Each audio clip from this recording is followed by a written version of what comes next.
Hello, everyone. I'm Dave Stewart. I'm the CEO of Travelshift. We are a travel technology company located here in Reykjavik. We have 51 employees here in Iceland, and we have about 114 team members worldwide. As Ólafur mentioned, I spent most of my career in private equity. I was 25 years as a private equity investor, most of that time in the US, some time in Hong Kong. And Travelshift was one of my portfolio companies. I got to know the company through the board of directors. I was interested to kind of have a front row seat and see how the company was using its groundbreaking technology to complete this concept of complete vacations in one booking. And when I learned that the company was looking to hire a CEO, I kind of jumped at the opportunity to move over to the company full time and help the company fulfill its mission of revolutionizing travel. So I left my job in the US a year ago, moved here to Reykjavik, and I'm really energized to be working with the company.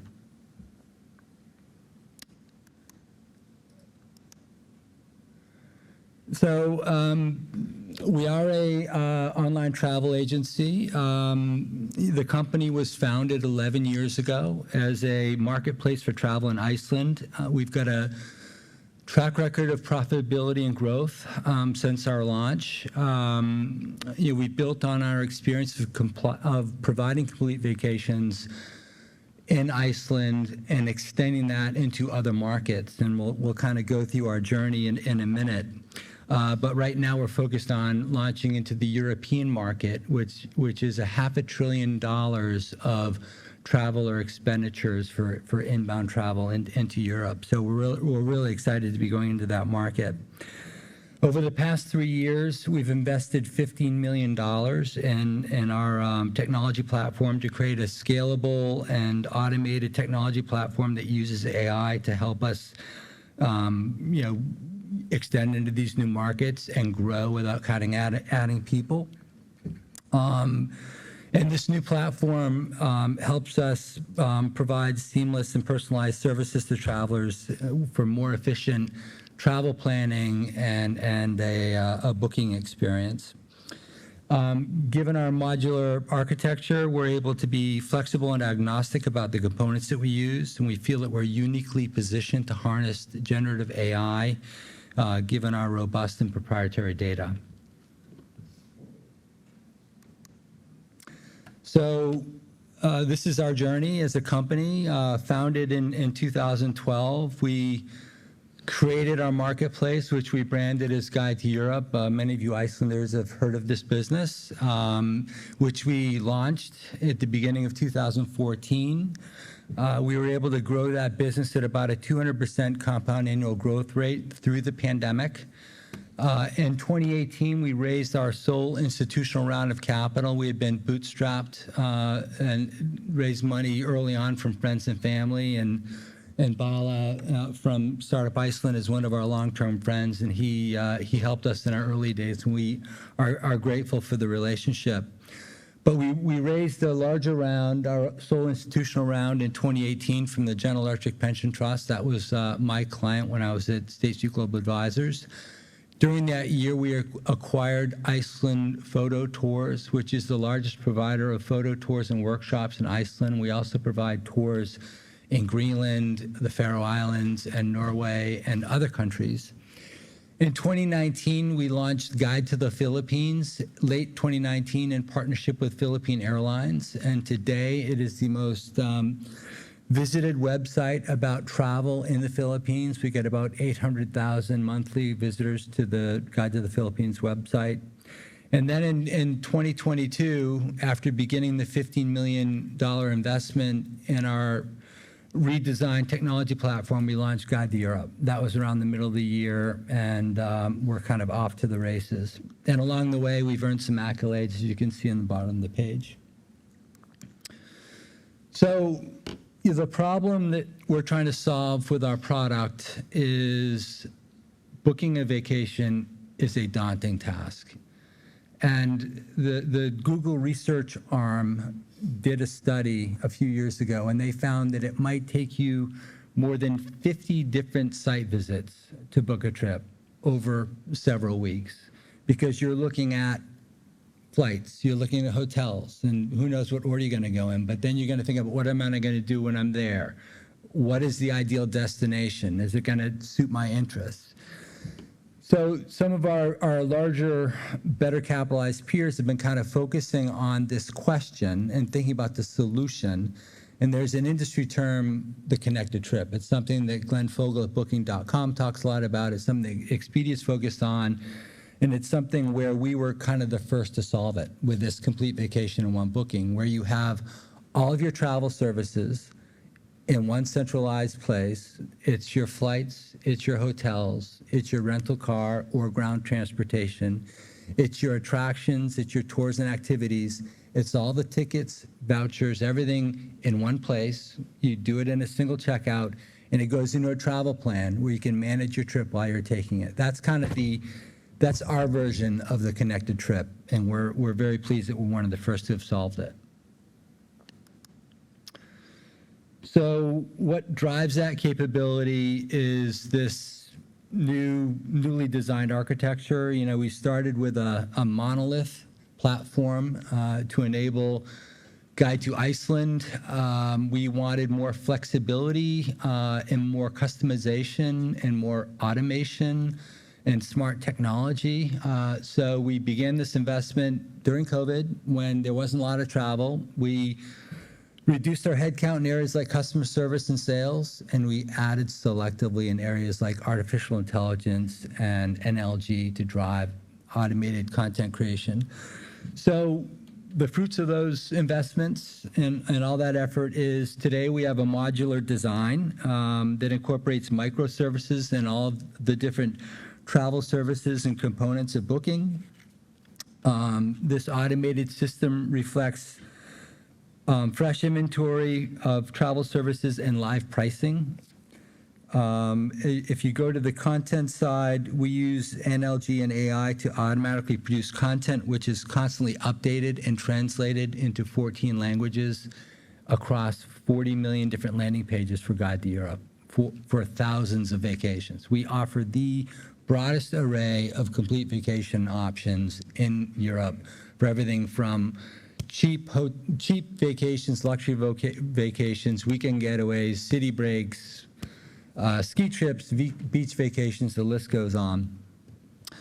So we kind of help users refine their search once they have an intent to travel using algorithms, you know, where we help create optimal itineraries. And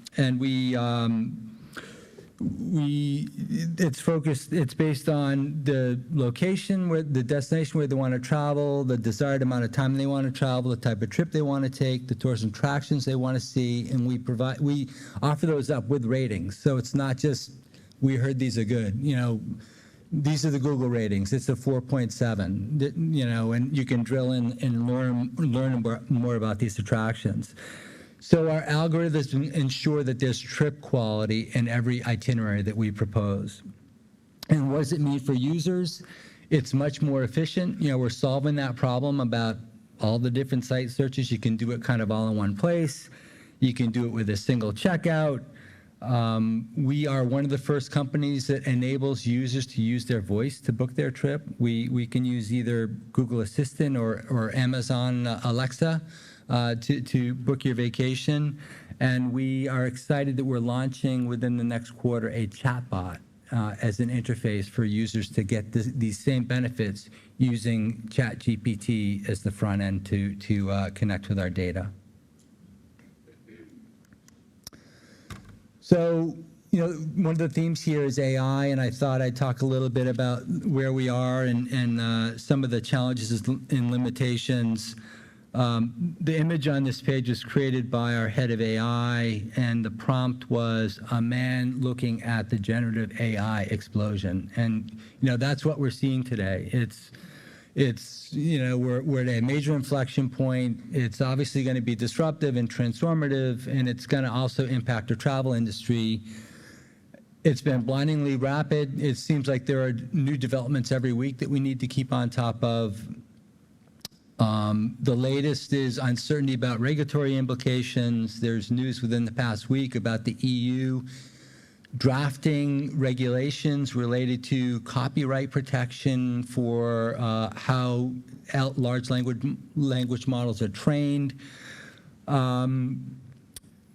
One of the limitations, and there was a comment earlier about it, is ChatGPT is not robust, reliable. It really doesn't know what it doesn't know. And there was a story in the Washington Post 2 days ago about how ChatGPT hallucinates. If it doesn't know an answer, it creates something, and it doesn't want to admit that it doesn't know. Related to that, last week in the New York Times, there's a story about a lawyer in New York who cited some case law for cases that didn't exist. They were fabricated by ChatGPT. Now this guy might get disbarred. So you need to know that the data that you are getting is reliable and robust, and right now you don't really have that assurance. So that's a big limitation. And they're not trained for up-to-date information. And as a traveler, you want to know this flight, this hotel room is available, this is the price, I can act on it. I've seen examples of searches where you check a hotel room and it's hundreds of dollars lower than the actual price, or it's not available. So, the challenge for large language models in travel is obtaining real-time actionable data from numerous sources. It doesn't really understand the goal of travelers. It may cause over-tourism. It's only suggesting the most popular destinations. And again, it doesn't have real-time rates and availability.